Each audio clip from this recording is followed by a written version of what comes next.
Hello YouTube viewers, welcome to my channel Science to Technology. In today's show, Rocket Monday, we're going to talk about test bed. It's kind of ignored topic, but it is very important. So let's dive right into it. So what we are talking about here is a complex beast, meaning rocketry is one of those technology that somehow manages to push every single thing that goes into it to the maximum. For example, many people know how to make electronics. How many people know how to make electronics that can survive very high vibrations? And I mean like the vibrations that are almost at boom levels, shockwave level. Very few. Now imagine how many people can do that while making sure it's also radiation hardened. The number went down to rocket scientist. So that's the whole point. Every single thing that goes into a rocket goes to the extreme level. Every pipe, every bellow joint, somehow it's supposed to carry a cryogenic fluid which can literally shatter metals. Somehow it has to do that while remaining being flexible, while remaining strong enough so it can withstand the psis that are going through it.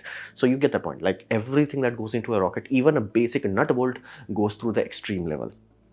So it has a lot of what it class as hidden traps, meaning you will think that like every engineer that comes out of a college, every first graduate would be like, this is how I'm gonna make a rocket. They will start and then it's like boom.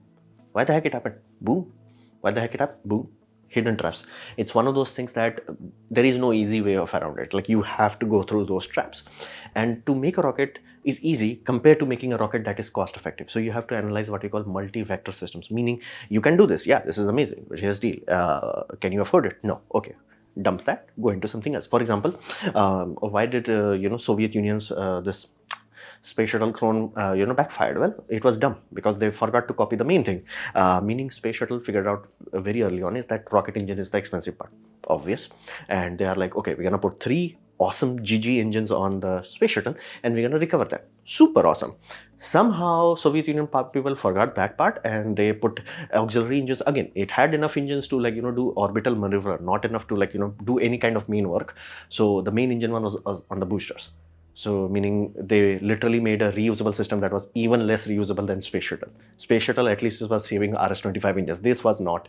So please Google the backside image of Buran craft. You'll be shocked. It's like the nozzles are too small. Yeah, it's auxiliary nozzles. So that's why like it only after 2 launches they figured, wait a minute, we are throwing so many rocket engines away. Yeah, that's the whole point. Making something, child's play. Making something cost effective, yeah, good luck with that. So that's why many vectors are there. You have to analyze so many things. It's like, damn. And there are many things that can only be proven because again, if your final thing is in 0G environment, you have to test it in 0G environment. And it's one of those things that we genuinely cannot replicate. Like it's very difficult to replicate. Can you replicate 2Gs? Oh, easily. You can put it in a centrifuge and go YOLO on it. Super easy. Can you replicate 0G? Almost impossible. At least like you can do that for a short duration when you're going vomit comment, but again, very short duration. Like if you need to test it for months, years, good luck with that. Not happening. So there are some things that you have to test in space. Then we come to another harsh reality of it. Just because you have money, just because you have time, that may not be enough. For example, SpaceX had chump change compared to ISRO's budget. Chump change. That's how little SpaceX had in terms of money, in terms of manpower, in terms of resources. Somehow, SpaceX bitch slapped everybody. How? Again, knowledge. So it's one of those things that you may think like, I'm doing the vector analysis properly, but maybe you are running on vector analysis of 1980s. That was the Elon Musk's biggest breakthrough. He realized that no rocket development happened after Cold War ended. That was his like, whoa, whoa, whoa, whoa. You're telling me that every single goddamn rocket that is actively in use is running on an engine that was designed in early 1950s. Like the core design, of course, it was modified and fine-tuned. It's like there was no, somebody sat down like, let's say, with the technology of 2005, I'm gonna make a new rocket engine. That never happened. That was his biggest light bulb moment. So he successfully figured out that vector. It's like, dude, nobody started an engine design from scratch with modern technology. And when he did that, it's like, I can pitch slap NASA. So that's one of those things. Money and time may not be enough. Oh, and this is that weird project known as Constellation, which was supposed to be using space shuttle hardware. It's just booster was so powerful, they were like, okay, if we remove the garbage aerodynamics of space shuttle, we just have the booster that can act as a proper, tangible, almost Falcon 9 kind of replacement rocket with just this acting as stage 1. Much cheaper. But again, politics, hoo-ha, vector analysis, it complex. So what role test bed plays here? Well, you have to understand full scale development is too risky, meaning if you have to build 5 engines for Falcon, basically Saturn 5 F1 engines, you don't need to build 5 at the same time. You can build one full scale engine. Be mindful, one full scale engine, but you can get all the test data out of it. You can get everything you need to do from it. Same would be with Raptor. Raptor will like, yes, we need to figure out how to run 33 Raptor engine at the same place. That's a different problem. First, make sure that your goddamn single Raptor works. So they will always build with one, they'll figure it out. Same with RS-25. This is one of those, and again, that's why Vomit Comet is such a continuous service that is being used by. We may see like people like, going lol and all that. Just again, that's an extra service to make the cost of this operation cost effective. But generally, NASA uses this extensively to test everything, specifically fluid systems. Because fluid is one of those things that like in zero G is like lol. Like you can take a normal 3D printer, work it into zero G, it works surprisingly effectively. It's just like, okay, I don't care. The moment you put fluid system from 1G to zero G, it's like lol.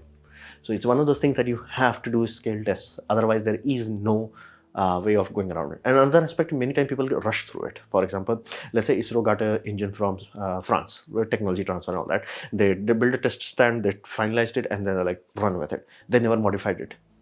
That creates another wastage where this was another light bulb moment of Elon Musk. There's like, dude, everybody built an engine, but they never modified it once the Cold War ended. So they're like, okay, what if we built a Merlin, which was not even regeneratively cooled? They're like, what if we throw away the carbon? What if we try to regenerate it? Okay, it went boom, no problem, but let's try it. Try it. Okay, it works now. But then it's like, what if we go more oomph into it? Okay, it works instead of going. So that allows you to do what we call iterative and incremental build, meaning you will have same core technology, same Merlin engine, same F1 engine, same RS-25 engine, and you can keep pushing it. RS-25 literally went from 100% power to 10% power. Like, wait a minute, how the heck it exceeded 100%? It did not. It's just like the newer design allowed it to get more oomph out of it. So rather than redesign the computer algorithm, they're just like, okay, computer is already programmed, everything works. It's just like computer can now push up to 110. So throttle value will go to, instead of 100%, 110% if it needs to. So it's one of those things that allows you to, like, if you have a good test unit, you can just keep building, upgrading. And even a small start, even just a small tiny start can allow you to go much further than you think, much further.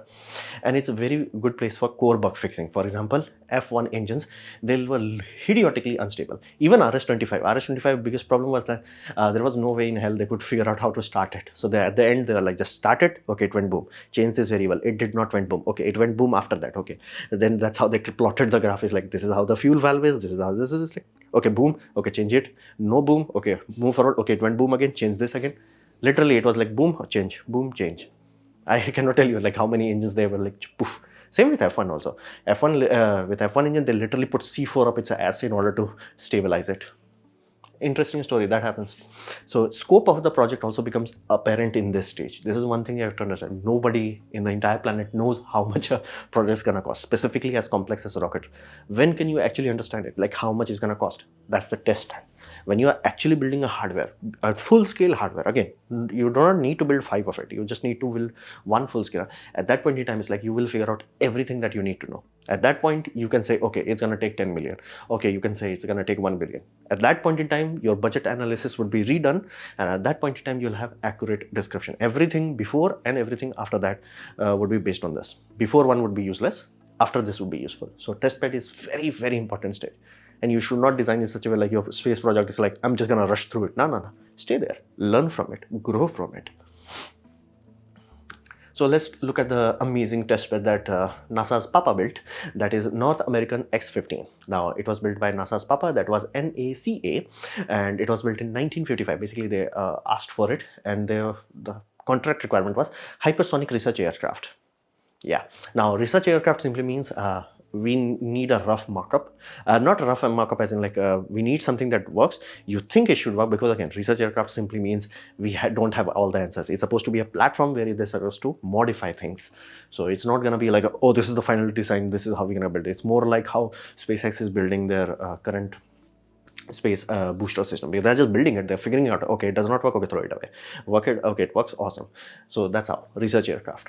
Now, it allowed NASA to gain so much knowledge on so many other vectors that it laid the foundation on which space program was built. For example, Mercury, Gemini, Apollo, all those projects literally started because of this puppy, X-15. The knowledge that this project created is enormous. You and I may not think about it because the knowledge that came out of it is now public domain. But before this, nobody even knew how the heck it works. Nobody knew how the heck you're gonna stabilize something like thrust vectoring. We had a rough idea about that. Like in principle, it made sense, but how would you actually test it? This puppy went to the edge of space, and you can use that. You can test it. You can figure it out. How much input, output, and all that jazz you have to do that. So it allowed so many core technology, like what kind of metal you work, how do you weld these two metal. If you're going to use rivet, which kind of rivet will work, how do you manage the thermal expansion and contraction, those sort of heating loads, almost like re-entry heating loads. So this allowed them to do that. And it also built world's first large throttleable restartable liquid propellant rocket engine. Like think of it this way, like they figured out restartable engine, liquid rocket, which was running on liquid oxygen. It's far more difficult than you'll think. Like right now, flat out look at the portfolio of all the rockets that we have in space ecosystem that is being active. Surprisingly large number of them cannot restart. Like you would be surprised, like whoa, main engine rockets, it's like very few of them can restart safely. Throttle, again, this puppy has very deep throttle. Some of the modern ones do have throttles, but they're very low throttle. So, as in like the range of power they can go up and down is very little. This was like damn ahead of its time. And this allowed tool set where engineers can literally sit down and figure out things. And that tool set allowed NASA to build amazing things as Saturn V. And it was the first and only crewed hypersonic aircraft. Let that sink in. That was in 1950s. So this puppy was amazingly fast, amazingly high altitude. Literally, it can jump into space, so to say, basically cross Kármán line. At 3 October 1967, this puppy crossed Mach 6.7, which was the highest speed it achieved. That is 7,274 km per hour. That's fast. That's fast. And this was the reason why Top Gun Maverick going for Mach 10. Because again, if they said Mach 6.7, people will say, ah, dude, that's X-15 level. Yeah, it's realistically, it just only did for a few seconds. But again, it did achieve that speed. So they're like Mach 10. That's why like Mach 5 did not sound sexy simply because of this puppy. He's like Mach 6.7, it already done. So that's North American X-15, laid the foundation of NASA. All the knowledge, that many little things that you do not think about, control algorithms, thrusters vectoring, or liquid oxygen management, engine throttle system, all of those things, this puppy laid the foundation for that, for NASA. Then we come to the spiritual successor of that is Boeing X-37. So this is a tool that is a bit more mature. Again, we have space technology, a bit more mature technology. So how do we solve current world's problem? Well, at current world problem is like, how the heck you test something in space? Well, this is your answer. So this puppy is designed with all the knowledge they gained from Space Shuttle, and this puppy was built with one core initiative: make this puppy last. Meaning Space Shuttle, because of the fuel cell and all the structures that they were using, it was inherently limited. Meaning how long it can stay in orbit was very little. This puppy was like, no. You go into orbit, I should be able to forget about you. You should last there. So the last mission this puppy did was 909 days plus. So it can easily cross 900 days. And again, be mindful. We know that because it done that. So there is a very good chance this puppy should easily last 3 or even 5 years in space. So it's a very long exposure aircraft, spacecraft. Now, what's the point of it? Well, it's a low cost, meaning you can see that this puppy is not huge. It's a tiny craft. It has a tiny engine, and that engine is more than good enough to do one clever things, meaning you put it in one orbit and it's going to go Tokyo drift it. Meaning it can literally start with like, oh, I'm not crossing, Russia. I'm not crossing Russia. I'm not looking over Ukraine war, and I'm drilling, your general's location to Ukrainian people. Don't worry about it. And slowly Tokyo drifts it, and it's like, yeah. Here's your general. Here's your general. Here's your general number 3. Oh, here's a HIMARS delivery, and and I'm gonna slowly drift away. Again, assuming if it had basically surveillance optics put into it, which most likely they do put into it. So it's one of those things, very low cost, military option is infinite. Like Russia literally says that this is a nuclear payload delivery device. Again, it could do that. There is nothing in physics that says it cannot do that. It's just like, would they actually do it or not? That's up to them. And it is reusable, meaning this basically payload comes back, meaning anything you put inside the payload bay, you are not limited to telemetry data. You will get the test article itself. Like and it can also be launched with 2 crafts. That also reduces the price, Falcon 9 and Atlas 5. And again, I'm reasonably sure the future rockets that will come, it should be payload adapter should be able to be manufactured where it can mount to other rockets also. Like for example, military satellites generally try to use very high-end solar cells. For example, tri-junction solar cells. Why? Because they are very efficient. Problem, how the heck you test the solar cells? Like you have to test it in space. You have to test that can it go through low Earth orbit, because yes, the low Earth orbit has goes through sunlight, shadow too much. If it's a geostationary, it's kind of easy. But if it's in like a low Earth orbit, it's going through a thermal cycling way too many times. Would it last there? Would it last the radiation environment? How do you test that? You can't, unless you put it in space. And this puppy is like, I have enough there. So let's say you have three vendors that are like, I'm making this solar cell, this is the price, this is the power output, this is specification. Three companies will give you. You'll take all those three, will put it there, it will go into space, open the doors, expose all the panels, and collect all the data needed. And it's going to collect for a very long time, as in like 900 days. And that will give you more than enough time, and it will give you the most important part, decay rate, meaning how it decays. You're going to have a graph that over 2 years. Then you can match what they themselves like. Basically, every company will predict a system. Like, I think my decay would be like this, or I think my decay would be like this. They can figure it out. And based off real world data, they can fine tune that models. And then you're like, okay, this technology is ready, this technology is not ready. That's priceless. You may not think about it, how important that is, that you can have a solar panel that is, let's say, much smaller while providing more than enough power, because that's the easiest way to make sure your satellites are stealth. Because solar panels are very large, they are very easy to spot. You do not want large solar panels, you want tiny solar panels. So they can easily test multiple variations of that. And they can do long-term testing. That means they can have high confidence. They can test, hey, dude, this optics design is very small, it can put in CubeSat and it's going to give very high resolution. How the heck you test it works in 0G? Put it here, launch it, test it. If it works, GG. Does not work, no problem. That's why we designed this. We're gonna figure out, remove the garbage from the amazing things, and then we're like, okay. And randomly, USA will have, we have this satellite that we can launch over 2 days, and then we can literally pinpoint accuracy for our HIMARS. Nobody will figure out like how the heck that happened. How the heck you developed a new satellite? We did not. We had this puppy do that for us. So it's one of those things. And be mindful, this is working in the background from April 2010. That's the first time it went into orbit. So it's one of those things that you may not think about. It's like, but it is very priceless. Any nations who actually want to develop space technology fast, iteratively, they have to have tool like this. That's why China and Russia, both of them were working their ass off to make something like this. It's kind of amazing. And given the fact that they somehow managed to figure it out in April 2010, that's wow. That's like someone in NASA was like, we should do something. And then DARPA is like, yeah, it's mine. So let's see what happens in the future. So what we can expect in the future? Well, here's the thing. Any company that is trying to become the next big thing, they have to understand spending on test platforms yields result. You can try 10,000 things, or you can build a dedicated test platform. For example, how the heck SpaceX figured out the algorithm that runs into its computer systems in order to land that system? They did not. If they tried it, it would not have worked. They built Grasshopper to figure things out. So this is one of the things. You have to build trust platform. For example, how the heck NASA knew that the lunar module is going to land on moon without crashing? How the heck? They did not. So they built this puppy. Basically, this puppy was simulating all the reaction steps, and it had a jet engine that was compensating for Earth's gravity. So of course, it did not have true low gravity environment, but it had more than good enough. And thrust vectoring was working exactly as it would in lunar gravity. So that allowed all the astronauts to be trained well enough where their muscle memory was good enough. It's like, bro, I got this. And again, this is their current generation that they are working on, Prometheus, I think. So this puppy, it's testing all the radar system that they want to use in the next generation module. How will they know that this works? They built a test module for that. That test module is literally, they are testing multiple configuration, multiple algorithms. So when they launch tomorrow, they're like, dude, it will work. Like within 99.99% certainty. So knowledge of making rockets cannot be stolen as easily as you might think. It's another thing. You will like, what if I get the blueprint of F1? Can you make it? Most likely not. Unless you are ludicrously competent and you are almost at a point where like you are matching your opponent, only then you can steal data from each other. If you are like, I'm barely starting, I'm barely doing anything, and then you are trying to copy it, it's not gonna work. If you